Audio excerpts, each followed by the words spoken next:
रुद्र ने आरोही का हाथ पकड़ गुस्से में अनन्या को घूरते हुए कहा, stay away from me you. कहते हुए उसने आरोही को अपने साथ लिया और उसे लेकर वहां से चला गया।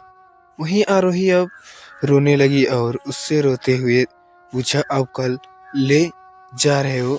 मगर रुद्र चुपचाप और आरोही को पार्किंग में लेकर आया। उसने अपनी बाइक स्टार्ट अपनी चाह थी कि आरोही ने कहा, मैं कहीं नहीं जा रही हूँगी।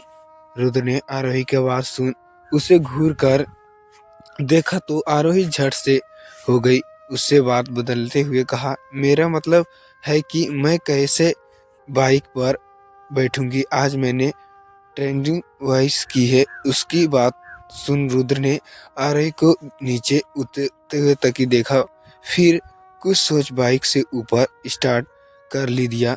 वो बाइक पर नहीं बैठ सकती क्योंकि बाइक सीट छोटी ऊपर थी। वो एक स्टेट बाइक रुद्र आरोही के पास आया और एक बार फिर उससे हाथ पकड़ उसे अपने साथ कॉलेज से बाहर ले जाने लगा। आरोही चुपचाप उसके पीछे पीछे चली आ रही थी। वहीं रुद्र को अपने फोन में बिजी था। कॉलेज में कैबिन से बाहर निकल रुद्र ने आरोही का हाथ छोड़ दिया था और फिर किसी कॉल करने लगा। मैं का फायदा उठा आरोही चुपचाप धीरे धीरे पीछे से निकल गई। वही जैसे ही मुड़कर जाने वाली थी उसकी दुपट्टा जाने कहाँ अटक गया। उसने जल्दी से मुड़कर देखा तो रुद्र उसके दुपट्टा को अपने हाथ में लेकर खड़ा उसे गुस्से से घूर रहा था। आरोही ने उसे देख रोते हुए सूरत बनाते हुए कहा, मुझे अंदर जाने है, आपके साथ नहीं जाना। रुद्र आरोही का दुपट्टा थामे और आगे तो आरोही पीछे हटने लगी कि रुद्र ने उसका हाथ पकड़ उसे अपने पास खींच लिया। आरोही इस पर हैरान बस रुद्र की आंखों में देखे जा रही थी कि तभी रुद्र ने उसके लाल पर चुप गालों को अपने हाथ से छूकर पीछे इट्स बेनिंग को बात आरोही को रुद्र की बात सुन गुस्सा आया। उसने रुद्र ए हाथ दूसरे झटकते हुए कहा, छुआ मत, क्या गौड़ा मैंने आपको? पहले आप मुझे परेशान करते हैं और फिर आपकी गर्लफ्रेंड क्यों मेरे पीछे पड़ी है? आरोही की तेज होते आवाज को सुन आसपास के लोग उन्हें देखने लगे थे। रुद्र चुप रहा और थोड़ा ही देर में वहां से सामने एक कैब आकर रुकी तो रुद्र ने आरोही को उसके बैठना चाहा मगर आरोही ने घबराते हुए अपना हाथ को पीछे खींची। उसने पूछा, कहाँ ले जा रहे हो? इस पर रुद्र ने अब उसे आंख दिखाते हुए कहा, चुपचाप बैठो। वरना आरोही ने रुद्र को घूर कर देखा और मना करना चाहा लेकिन उसने आरोही के अंदर बैठा दिया और खुद भी उसके साथ बैठ गया। आरोही ने इस पर चिढ़कर उससे पूछा, परेशानी क्या है? क्या मुझे पर आरोही मर्जी थोड़ा रही है? रुद्र ने आरोही की बात सुन धीरे से कहा, तुमने भी तो मुझे पर अपनी मर्जी थोड़ी कर मुझसे शादी की, अब मेरी बारी है। आरोही की बात सुन और उसने कहते हुए अंदर से सिहर उठी और डर लगने लगा। वो अब अपने साथ क्या करने वाला था।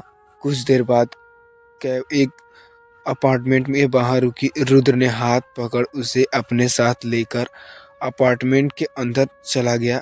एलिवेटर का डोर ओपन हुआ तो रुद्र अपार्टमेंट 7th फ्लोर पर बने एक फ्लोर के सामने जाकर खड़ा हुआ और जाकर वहां पर पहले से ही सक्षम खड़ा हुआ था। रुद्र ने सक्षम से फ्लोर की चाबी के लेकर पूछा। आयु ने को कुछ सक्षम ने उसे हाथ दिखाते हुए कहा, टेंशन मत ले, उसे छोड़ दो, बिल्कुल चाबी यही हूँ, कुछ नहीं कर पाएगा। लेकिन रुद्र ने हमें सिर हिलाते हुए सक्षम ने अब उसे कुछ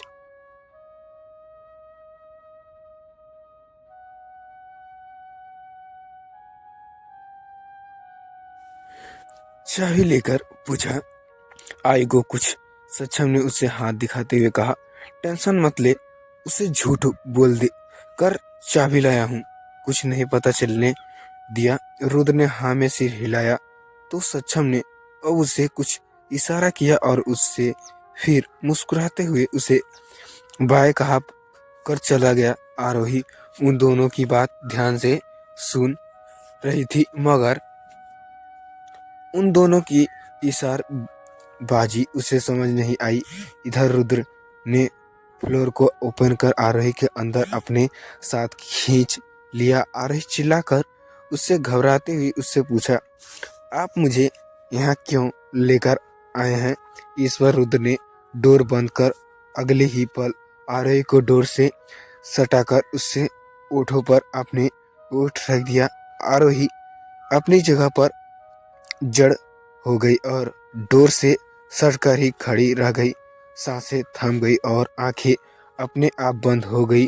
वहीं रुद्र को तो उसे ऐसा किस कर रहा था कि मानो मुहत की प्यास थी जिसे वो बुझाने की कोशिश कर रहा था। उसके ओठों को कोई बार चूमने के बाद उसने भारी हो चुकी सांसें को आरोही को देखते हुए कहा, ओपन योर लिप्स। आरोही रुद्र की बात सुन होश में आई और उसने रुद्र को दूर धकेलते जल्दी से डोर ओपन करने की कोशिश की, मगर जब वो नहीं खुला तो वो डर गई और उसने मुड़कर रुद्र को देखते हुए पूछा, आप मेरे साथ क्या करना चाहते हो?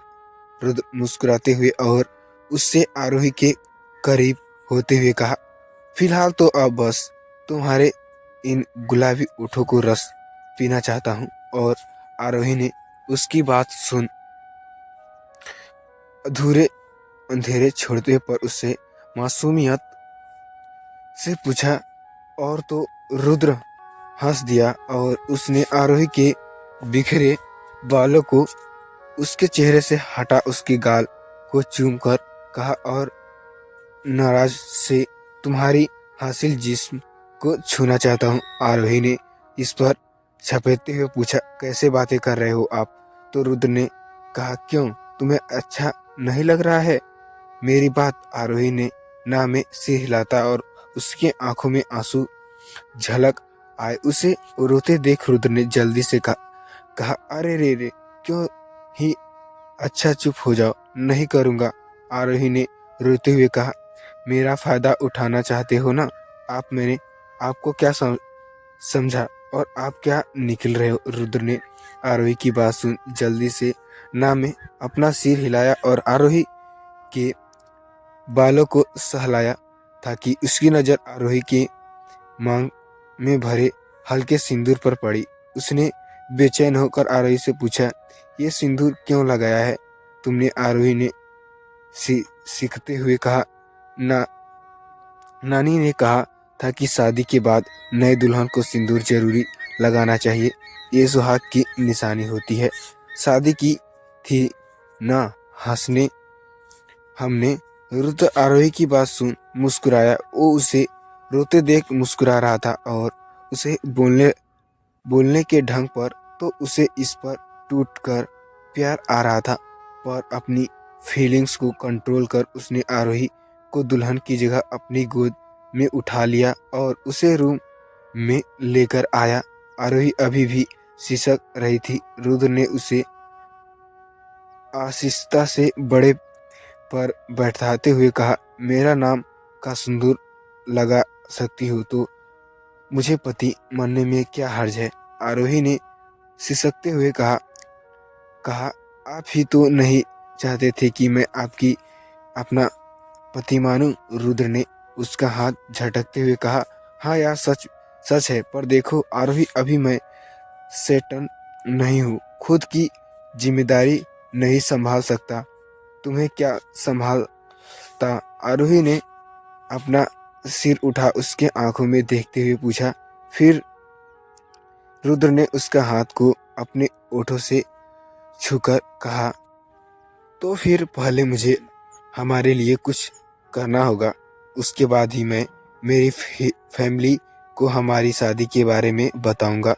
आरोही ने रुद्र की बात सुन हैरानी से आंखें बड़ी करते हुए पूछा, क्या आप शादी के बारे में अपनी फैमिली को बताएंगे? पर क्यों? आप तो मुझे पसंद नहीं करते, ना ही हमारी शादी को मानते हैं। फिर क्या रुद्र आरोही के थोड़े और पास आया और उसके धीरे से कहा, don't now, I don't wait, I am doing, don't now, that is not a reason to reset you. Aarohi Rudra को देखने लगी और उसने आरोही के आंसुओं को पोंछते हुए कहा, तुम अब से यहाँ रहोगी। आरोही ने उसके बात सुन कर जल्दी से कहा, नहीं मैं कैसे। तो रुद्र ने उसका हाथ पकड़ दबाते हुए कहा, फ्लोर मेरा है, तुम आरोही से रह सकती हो। इस इम्प्रैक्टिस से बड़े बरेंग रुद्र की बात सुन आरोही ने उसे घूरा तो उसने कहा, सोनल ने बताया था इस बारे में। रुद्र ने अब आरोही से पूछा, कितने साल की हो? आरोही ने धीरे से कहा। रुद्र हंस दिया और उसने मुस्कुराते हुए कहा, फिर तो मैं बहुत बड़ा हूँ तुमसे। आरोही ने अपनी पलकों को उठा उसे न समझते हुए देखा तो रुद्र ने कहा, 27 में 27 का हुआ था। उसने बड़ा। आरोही ने हाँ में सिर हिलाते उसे सामने बैठे रुद्र को देखा। हैरान हो रही थी कि वो कितने प्यार से उससे बात कर रहा था। दोनों एक दूसरे को एक बार फिर देखने लगे कि रुद्र ने आगे बढ़कर एक बार फिर आरोही के ओठों को छूना चाहा, मगर आरोही ने अपने हाथ को ओठों पर रख दिया। रुद्र उसकी इस हरकत पर मुस्कुराया और उसने उसके साथ किस करते हुए कहा, तुम्हें क्या लगता है कि मैं तुम्हें किस करने से रोक सकती हो? रुद्र अभी भी आरोही पर झुका हुआ था कि उसका फोन बजने लगा। उसने फोन आप एक पॉकेट से निकाल कर देखा तो फोन घर से आ रहा था। उसका मन में नहीं हुआ था। कॉल पिक करते हुए उसने एक नज़र अपने सामने बैठी आरोही को देखा और आरोही ने उसे फोन बजकर बंद हो चुका था, मगर कुछ देर बाद फिर बजने लगा था। तो रुद्र ने कॉल पिक किया और उस इधर से आवाज़ सुन जल्दी से कहा, चाचू। वो उसके सामने ही बात करने लगा था तो आरोही भी उसकी बात सुनने लगी। जब रुद्र ने कॉल कट किया तो आरोही ने धीरे से पूछा, बहुत बड़े फैमिली है आपकी? रुद्र आरोही की बात सुन मुस्कुराया और उसने सिर हिलाते हुए कहा, हम जल्दी से सबसे तुम्हें मिलवाऊंगा। ये कहते हुए रुद्र ने अपनी उंगली से आरोही की नाक को छुआ तो वो शर्मा गई और उसने अपनी नाक सहलाते हुए कहा, लगी मुझे ये नाजुक होगी। रुद्र अपने ऐसे कहने पर हंस दिया और उसने पूछा, तो तुम बताओ कहाँ छू सकता है तुम्हें? आरोही ने मुंह बनाते हुए कहा, धोखेबाज, आप मुझसे पूछते कहाँ है, जो मन करना है वो करते हो। रुद्र ने ये सुन आरोही पर झुकते हुए कहा, बात तो सही कह रही हो रुद्र, फिर क्या थोड़ी और अपने मन की कर लूं? ये कहते हुए उसने आरोही के ओठों को चूम लिया। आरोही का मुंह बन गया तो रुद्र ने कहा, वैसे मेरे मन नहीं भरा है, पर फिलहाल मुझे जाना है। वो उठ कर जाने को हुआ तो आरोही ने कहा, मुझे भी कॉलेज वापस जाना है। रुद्र ने उसकी बात सुन एक नज़र उसे देखा पर फिर अगले ही पल कहा, जाओ। पर ये सब निकाल कर रुद्र आरोही पहले लो। आरोही ने उसकी बात हैरानी से पूछा, इन कपड़ों में क्या खराबी है? रुद्र ने आरोही का दुपट्टा थाम कर कहा, ये खराबी इस कपड़ों में नहीं, इन मेकअप में सब हटाओ। मुझे ये मेकअप वरनान ज़्यादा पसंद नहीं। रुद्र ने इस बात आरोही ने कहा, पर मुझे तो पसंद है। इस बार रुद्र ने आरोही पर हामी भरते हुए कहा, ना मुझे पसंद नहीं, इतना सजा धन कर कॉलेज अकेले जाओगी? कैसे कैसे बैठे हैं वहाँ, सालों बस घूर कर देख रहे थे तुम्हें तो इस पर। आरोही ने कहा, मगर मेरे पास और कोई कपड़ा नहीं। रुद्र ने ये सुन अब रुकते हुए कहा, मैं ले आऊँगा, कल चले जाना कॉलेज।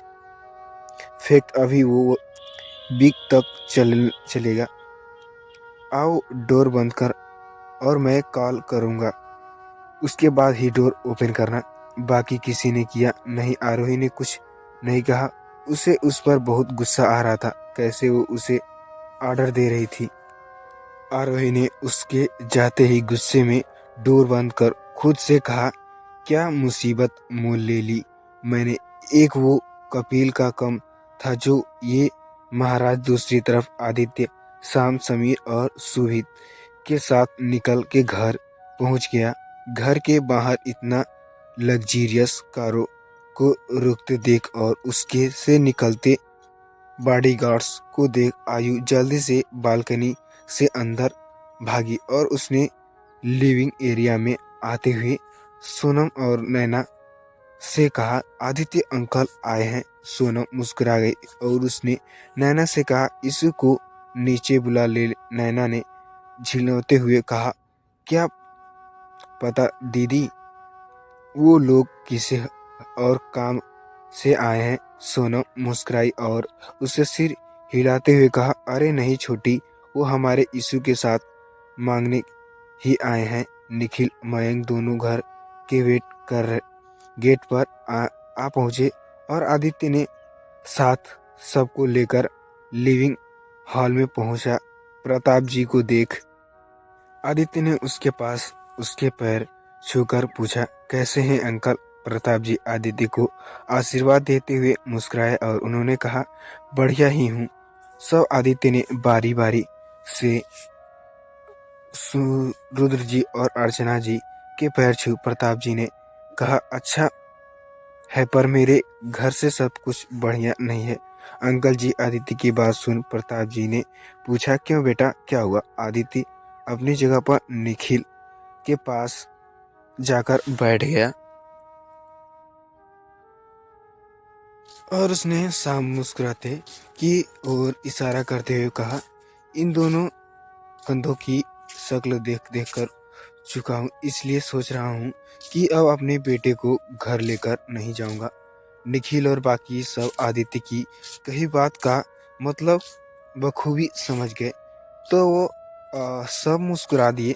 वो आदित्य ने अब असल मुद्दे पर आते हुए प्रताप जी से कहा, क्योंकि यीशु ने से किया वादा पूरा करना चाहता हूँ अंकल जी। यीशु को मेरे बहू बनाना चाहता हूँ, आपकी पोती को अपना हम सफ़र बनाना चाहता हूँ। प्रताप जी आदित्य की बात पर मुस्कुरा दिए। अब जानते थे कि बचपन से ही चूंकि यीशु को बहुत पसंद करता था। उसने जब दोनों स्कूल में थे तो यीशु ने प्रॉमिस किया था कि वो उससे शादी करेगा, मगर उसने ऑस्ट्रेलिया जाने के बाद राणा परिवार इस बात को भूल चुका था। सबको लगा बच्चों का बचपना था जो कि उम्र के साथ खत्म हो जाएगा, पर ऐसा कुछ नहीं हुआ। इधर मयंक ने आदित्य की बात सुन तेजी आवाज से कहा, माफ कीजिए आदि भाई, पता पर ऐसा नहीं हो सकता चूंकि और यीशु की शादी नहीं हो सकती। तो फ्रेंड्स, ये स्टोरी आपको कैसी लगी कमेंट करके ज़रूर बताइएगा और ऐसे ही इंटरटेनमेंट स्टोरी सुनने के लिए मिलते हैं नेक्स्ट पार्ट में। तब तक के लिए मिलते हैं नेक्स्ट पार्ट में, तब तक के लिए जय हिंद। और हाँ दोस्तों, कल की हार्दिक नए शुभकामनाएं, नए साल की हार्दिक शुभकामनाएं। दोस्तों, आप लोग कैसे होंगे, मुझे पता है कि आप लोग अच्छे होंगे, बढ़िया होंगे, स्वस्थ होंगे। तो फ्रेंड्स, मिलते हैं नए साल के दिन। तो फ्रेंड्स, आप लोग कैसे हैं कमेंट करके ज़रूर बताइएगा। मिलते हैं नेक्स्ट पार्ट में, बाय।